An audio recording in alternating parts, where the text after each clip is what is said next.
Delhi university को target करने वाले स्टूडेंट का एक सबसे बड़ा सवाल सकता है कि सर बेस्ट प्रेफरेंस शीट कैसे बनाएं। तो सबसे पहले आप सभी को कुछ पॉइंट्स के बारे में बताऊंगा जिनके द्वारा आप लोग उन पॉइंट्स तक पहुंच पाओगे और अपनी बेस्ट प्रेफरेंस शीट है उसको बना पाओ। नंबर 1, नो योर नीड, कि आप लोगों को किस चीज की जरूरत है। सबसे पहले हो सकता है कि बहुत सारे बच्चे ऐसे होते हैं जो साइंस के, जो ह्यूमैनिटीज के सब्जेक्ट्स में जाना चाहते हैं, या मैं बोलूंगा कि लाइक मेरे को सर पहले पॉलिटिकल साइंस ऑनर्स चाहिए, फिर हिस्ट्री ऑनर्स चाहिए, या मेरे को साइकोलॉजी ऑनर्स मिल जाए, सोशियोलॉजी ऑनर्स मिल जाए। तो ये आप लोगों की डिमांड होगी कि सर आपने टॉप 10 या टॉप 20 कोर्सेज को बना लिया है कि यार इनको मैं कर सकता हूं इजीली, क्योंकि ऐसे सब्जेक्ट जिनके अंदर अगर एडमिशन हो भी जाए और बाद में आप लोग उसको पढ़ ना पाए तो फिर कोई मतलब नहीं है। तो इसलिए आप लोगों को अपनी प्रायोरिटी लिस्ट है वो बना लेनी है। दूसरा जो सबसे इंपॉर्टेंट होता है वो है कि sir research, college plus course. तो आप लोगों को ध्यान रखना है कि यार मेरे को सबसे पहले ये देखना है कि किसी भी कॉलेज और कोर्स को देख रहा हूं तो उसका प्लेसमेंट क्या है।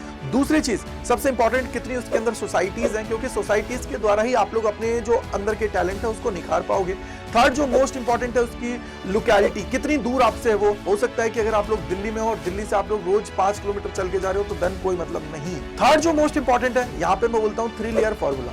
आप लोगों को क्या ध्यान रखना है कि आप लोग चाहे आपका स्कोर कम है या ज्यादा है, आप लोगों को हमेशा से जो प्रेफरेंस ऑर्डर रखना है वो रखना है हाई टू लोअर। यानी कि सर सबसे पहले हाई डिमांडेड कोर्सेज को रखना है, फिर मेरे को मीडियम, फिर लास्ट में रखना है लोअर। अब सबसे बड़ी बात है कि सर इसको कैसे रख सकता हूं, तो अगर आप लोग चाहो तो नॉर्थ कैंपस, साउथ कैंपस और ऑफ कैंपस के फॉर्म में भी रख सकते हो, या सबसे बेस्ट तरीका जो होता है वो ये है कि सर मेरे को यहाँ पे अपनी नीड बनानी है। बनाने का मतलब क्या हुआ कि आप लोगों ने जो भी आपने प्रेफरेंस बनानी है वो बना लिया है मैंने कि भाई ये कोर्स चाहिए। तो लाइक सबसे पहले मेरे को सर यहाँ पे साइकोलॉजी ऑनर्स एलएसआर का चाहिए तो एलएसआर आप लोगों ने ऊपर रख दिया। फिर मैं सोच रहा हूँ कि यार सोशियोलॉजी कर लूँ तो सोशियोलॉजी भी मेरे को एलएसआर, यानी कि आप कॉलेज वाइज भी अपने जो प्रेफरेंसेस के जो है, यानी कि मेरे को जो कोर्सेज चाहिए उनको भी आप लोग रख सकते हो। तो जो डिमांडिंग कॉलेजेस है उनको ऊपर रखा, फिर उस तरीके से लास्ट तक जो लोअर है उनको नीचे तक रखा, यानी कि हाई टू लोअर में आप सभी को जाना है।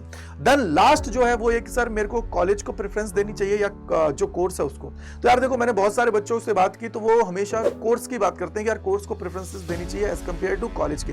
अगर मैं सिंपल एक एग्जांपल लेता हूं, एक बच्चा था जिसने कुछ कोर्स के लिए अप्लाई किया था, लेकिन मान लीजिए उसको क्या हुआ कि उसकी जो फर्स्ट प्रेफरेंस उसने रखी थी कि यार मेरे को हंसराज का फिजिक्स चाहिए, अब उसको फिजिक्स मिल गया, बाद में उसने 1.5 महीने बाद में अपना एडमिशन विड्रॉ कर लिया। क्यों? क्योंकि उसको चीजें समझ में नहीं है। तो इसलिए आप लोग कॉलेज के कंपैरिजन में कोर्स को अपनी प्रेफरेंसेस दीजिए। अगर फिर भी कोई डाउट, कोई परेशानी रहती है और लगता है कि सर कैसे चीजें करनी है, तो आप लोग हमारे साथ सारथी बैच है उसके अंदर एनरोल कर सकते हैं, क्योंकि वहां पे हम लोग आपको 1 to 1 सारी चीजें समझा रहे हैं। अगर आप प्राइम के अंदर एनरोल करते हैं, ऊपर दिया गया कोड है उसको अप्लाई करें और आज ही ज्वाइन करें, जिससे आप लोग अपनी प्रेफरेंस शीट है, साथ ही साथ जो आप लोगों की पूरी काउंसलिंग की प्रोसेस रहने वाली है उसके अंदर हम लोग आपको इजीली अच्छे से मदद कर पाए। तो थैंक यू, मिलते हैं इस प्रकार के और सेशंस में, और कोई डाउट है तो कमेंट सेक्शन के अंदर जरूर लिखिएगा।